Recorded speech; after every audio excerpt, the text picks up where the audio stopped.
আসসালামু আলাইকুম। আমি এখন আরেকটি গাছের মূল নিয়ে আপনাদের সামনে উপস্থিত হয়েছি। মূলটি বড় উপকারী,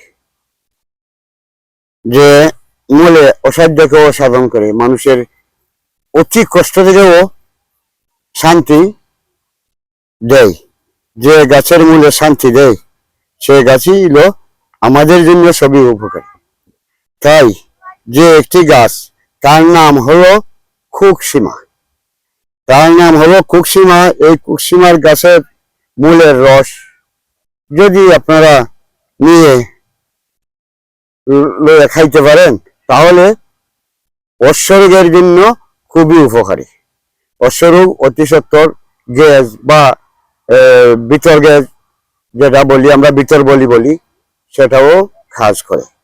এটা পরীক্ষিত, আমার কথা নয়, এটা যারা খাইছে বা যারা ব্যবহার করছে, দুই তিনজনে ব্যবহার করাইছি, অবশ্যই তারা সুফল পাইছে। সুফল পাইয়েই আজকে আমি এটার প্রতি আগ্রহী হয়েছি, যাতে ব্যবহার করা যায়।